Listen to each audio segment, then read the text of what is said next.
Welcome to the Power Electronics Lab. Today we are going to understand the experiment single phase full wave controlled rectifier. Single phase full wave controlled rectifier. So this is the kit on which we are going to perform the experiment. For the measurement and supply we have this transformer source, dimmer. For measurement we have the CRO and the multimeter.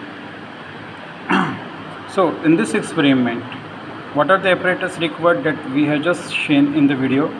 Full wave rectifier trainer kit, single phase AC supply of 0 to 30 volt 50 Hz, multimeter, patch cords, CRO.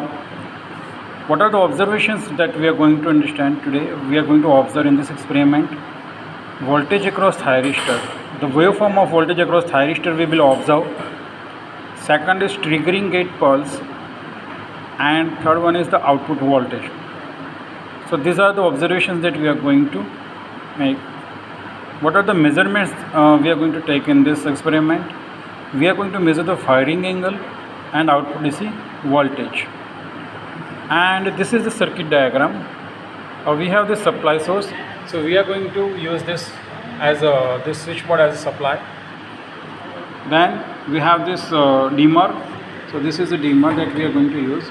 It's of 0 to 24 volt AC 2 ampere, but output voltage is 30 volt. So I have written 30 volt. Okay. Then this is the trainer kit, rectifier, control rectifier, SCRs we have used in this control rectifier. So thyristor T1, thyristor T4, T2 and thyristor T3. And these thyristors are connected in a bridge configuration. This is making full wave bridge configuration. So thyristor, here I am just going to write T1, T2, T3 and T4. The basic theory we have understood about this full wave control bridge rectifier. During the positive half cycle of the AC supply, thyristor T1 and thyristor T3, these two thyristors will forward bias after the application of the gate pulse. Then when the supply voltage goes negative, so in the negative half cycle, T1 and T3 will be reverse biased and will stop conducting up, and with the application of gate pulse, thyristor T2 and T4, these two thyristors will be forward bias, right? So the current flow through the load will be uniform, will be in this direction only. So first of all, we are going to make this circuit on this trainer kit.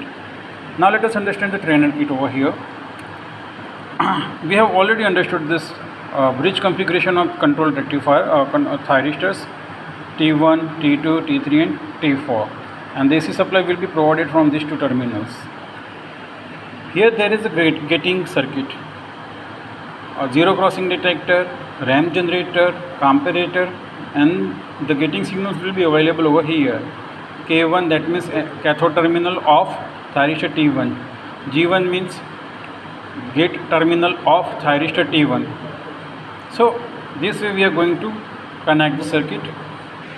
So first we will connect the supply 0 to 24 volt AC supply.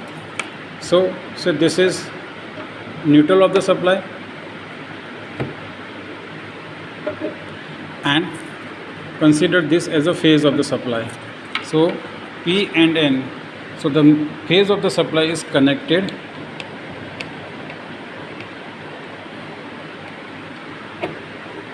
and the neutral of the supply, AC supply, is connected over. Right. Now here we need to connect the supply with this configuration T1 and T4, anode of T1 and cathode of T4. So the phase of the supply is connected over here. So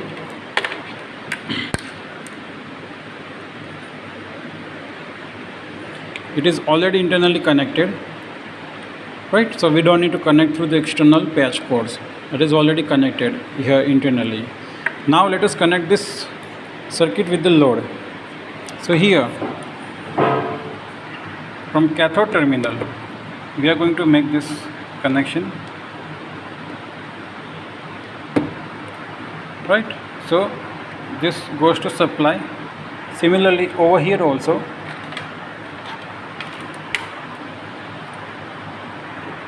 cathode T2 or cathode K2 of thyristor T2 is connected. Now similarly we need to make these connections also, anode of thyristor T3 and anode of thyristor T4. Similarly T4 and T3 anode of this two thyristors, anode terminals, have to be connected. So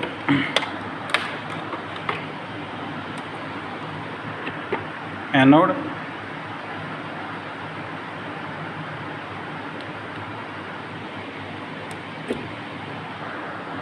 and anode.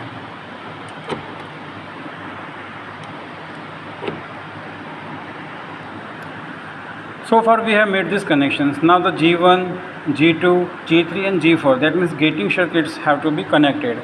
So here from G1 it is connected with this gate 1 of the thyristor,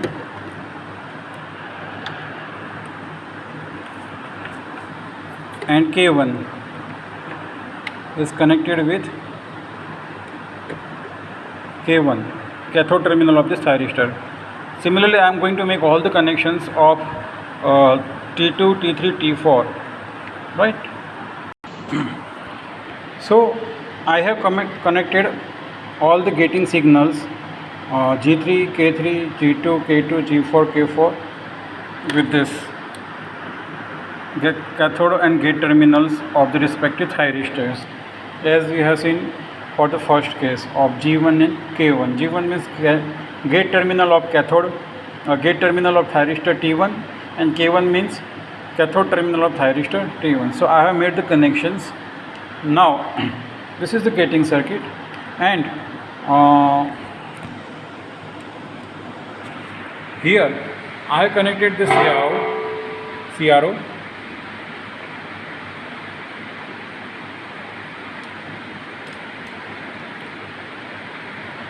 Right now it is on the ground position. Okay, it's on the ground, and the CRO probes have connected across thyristor T1. That means the positive is connected across anode of the thyristor T1, and the negative is connected across gate of this T1, cathode of the T1. So I have connected CRO probes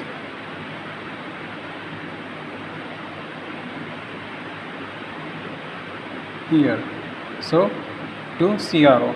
So what is going to measure, or what is going to observe? Voltage across thyristor. That means waveform across thyristor, not voltage across thyristor, but a waveform. Like for an example, say this is a input sine wave, right? So when we fire the thyristor at this angle, for an example, so thyristor will not conduct up to this point, okay, and then it will conduct. So as soon as the thyristor conducts, the voltage across thyristor will fall to 0 or very low according to its depending upon its internal resistance, right? So what will be the output waveform, or what will be the waveform across the CRO? So for an example, say cycle is passing through the negative, okay, so then the thyristor will conduct. At this point we have fired, so this is the alpha.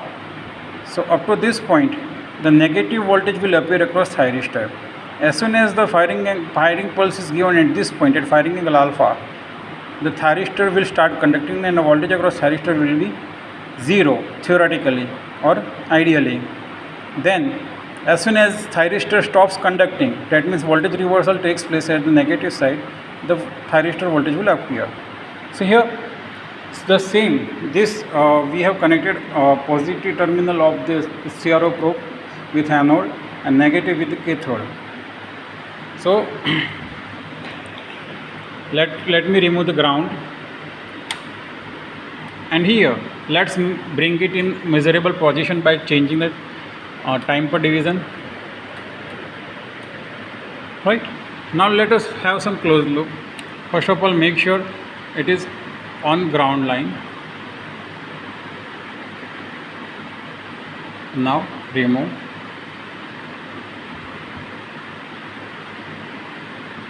Again let us change the voltage level, so we can changing this volts per division.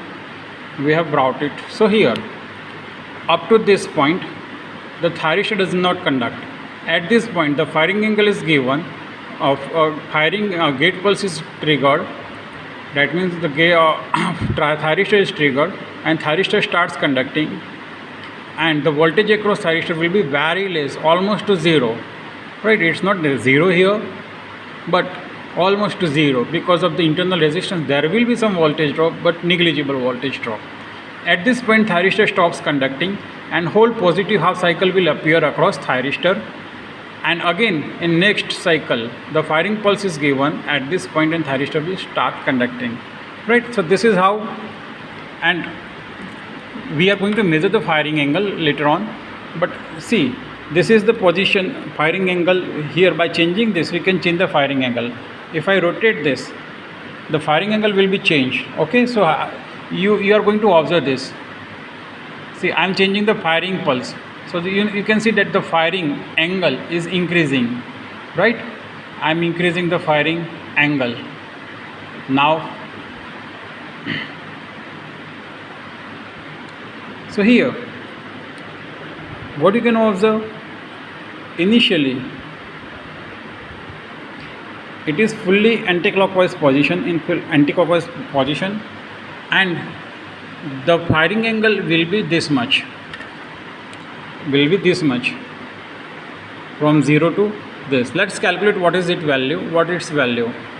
0, 0.2, 0.4, and it's between 0.4 and 0.6 flight, so it may be 0.45. There is going to be some observational error, so for fine calculation I am just decreasing the intensity. Right, so here 0.2, 0.4, and it's between 0.4 and 0.5, but not exactly 0.5. So we are going to consider the firing angle 0.45. Right, and after 0.45, not firing angle, this is the time scale. So 0.2, 0.4 and 0.45. 0.45 into what is the time per division setting here? 5 millisecond. It's over here, millisecond. So the time per division setting is at 5. So time per division setting is 5 millisecond. Horizontal scale that we have calculated is 0.45, right, centimeter. So what's going to be the time scale of time per division is 5 into horizontal is 0.45. So it's going to be calculated, so we have calculated this 0.45, 5 into 4.5, that is going to be 2.25 millisecond, because the time per division setting is in millisecond, 5 millisecond. Okay, now we know that for 50 Hz frequency total time period will be what? 20 millisecond. And how much angle is going to be? 0 to 360 degree. So for 20 millisecond it's going to be 360 degree. So here we are just using very simple math. If for 20 milliseconds the total angle is going to be 360 degree, what will be the angle for 2.25 millisecond? So here we can consider that 2.25 millisecond into 360 degree upon 20 degree. So here the calculation gives us 40.5 degree. That means for 2.25 millisecond the firing angle is 40.5. There may be some observational error, but right now we are going to neglect it. So we have calculated this firing angle alpha 40 degree. Now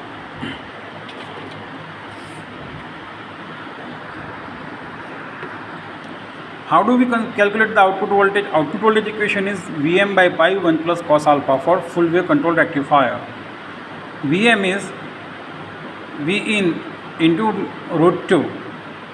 The maximum voltage available is 30 into root 2. So 42.42. So Vm by pi is going to be 30.5, that I have calculated already, right? So for firing angle 40.5, what is 1 plus cos alpha? So 1 plus cos 40.5. So let's calculate this. So for 40.5 degree firing angle, the 1 plus cos alpha term is going to be 1.76, right? So what will be VO? Output voltage VO is going to be 30.5 into 1 plus cos alpha, 13.5 into 1.76. So it is going to be 23.76 volt. This is how we have calculated what can be the output DC voltage, right? Considering the firing angle that we have calculated from this waveform. So this is the theoretical value that we should get. Now using multimeter, let us keep it on DC, and what will be the output DC voltage?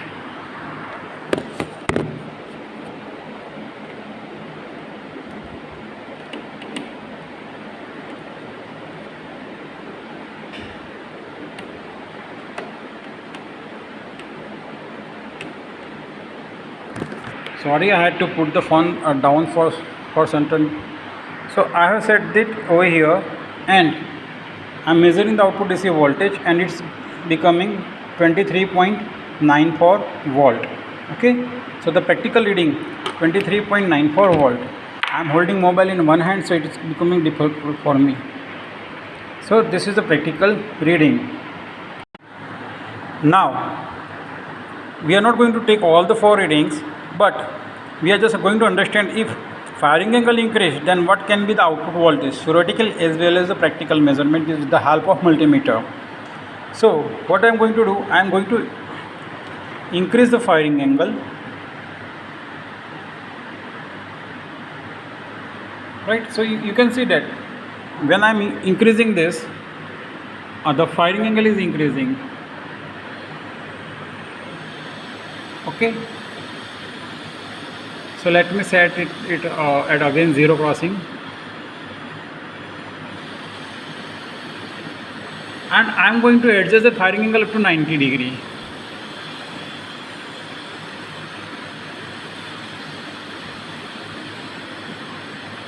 So he can see, there is a little bit outside.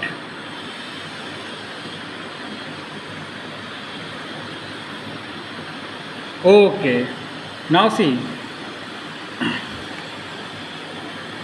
this is the voltage drop across thyristor, and up to this point thyristor does not conduct. After this, the thyristor starts conducting. Okay, if I reduce the magnitude, you can see the proper waveform. Okay, but for measurement purpose I am just keeping the magnitude high, so the observational error can be reduced. So how much is this? 0.2, 0.4, it is almost 1 centimeter or 1 box, right? 1 horizontal box. So it is, again let's calculate this.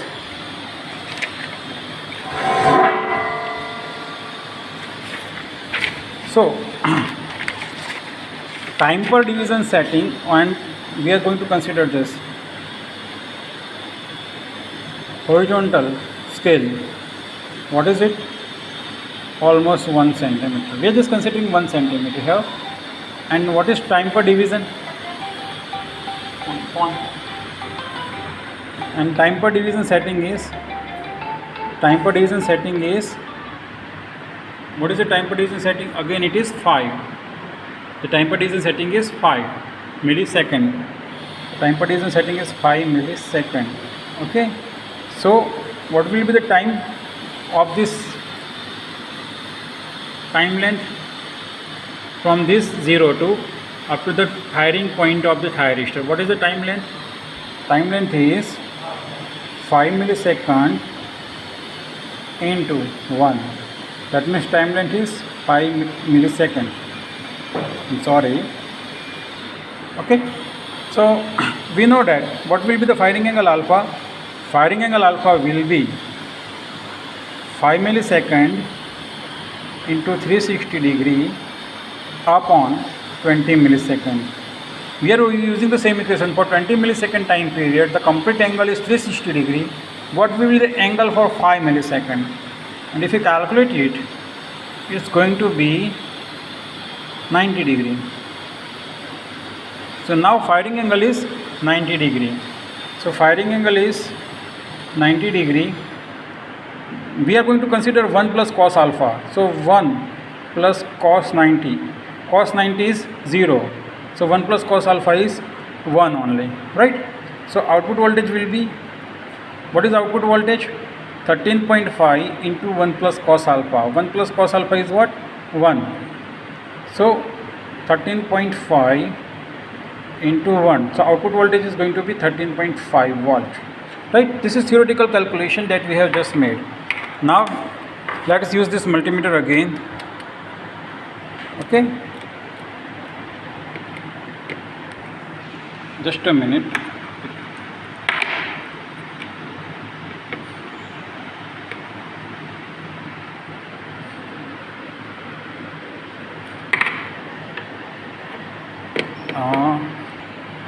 Okay, I have connected the multimeter now, and output voltage is 14 point something, 14 volt. So the theoretical value that we calculated 13.5, and the multimeter is giving us 14 volt, right? This may be due to some observational error here. Again, you can see that the firing is this much. Let me bring it to 0 again. Right. So for 90 degree firing angle, we are getting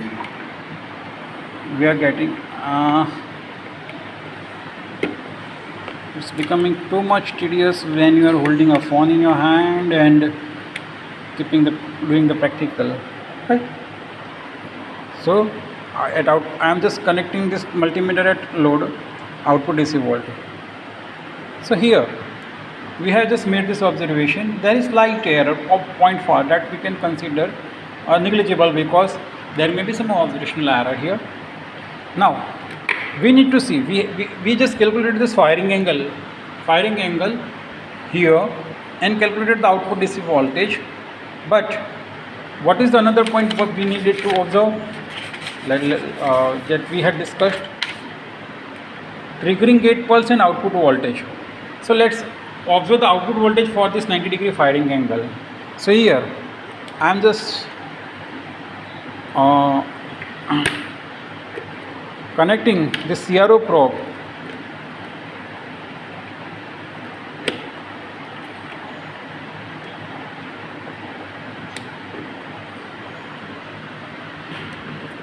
and see, here you can see the output DC voltage, right? Let me reduce the magnitude of this output DC voltage. So this is a waveform of output DC voltage. Again you can see that, see, when I am changing the firing angle, so average output DC voltage is controlled by this. So if I am reducing the firing angle, the output DC voltage is like this. When I am now, output DC voltage is almost 0, right? For full firing angle, almost 0. Now I am again reducing the firing angle. Okay. Now we also need to observe this triggering gate pulse, second point. So this is the output DC voltage for 40 degree firing angle. 40 degree firing angle. And now we are taking the CRO probe, and here as you can see that there is no connection point available to observe the output DC gate pulse. We need to remove one of the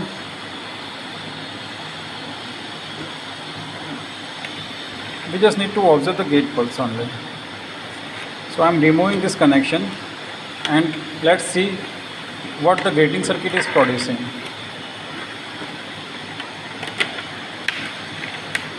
Okay. Now let us connect the CRO. See, I have connected across gate G4 and K4. That means gate terminal of thyristor T4. And here you can see a very small pulse because the output is coming from the pulse amplifier. So there will be a slight pulse. If I increase this, you will be able to. Oh no, there is a window reflection. So here you are observing a pulse for a moment. Okay. Now, as we know that the zero crossing detector and the ramp generator. So ramp generator is producing ramp voltage, right? Ramp type square waveform. So let us observe that. First, let me bring the setting. Just a minute. Right. So one terminal is connected at the ground, and at ramp output we are seeing this ramp generated waveform. Right. This may be a little problematic because of the window reflection and my own reflection in the CRO screen, but I think you may be able to make it out. And this is zero crossing detector output. The zero crossing detector output. Let me bring it in the measurable form. So this is zero crossing detector output, and this is ramp output. Again, zero crossing detector output and then ramp output. Okay. So here I end this experiment. Thank you very much.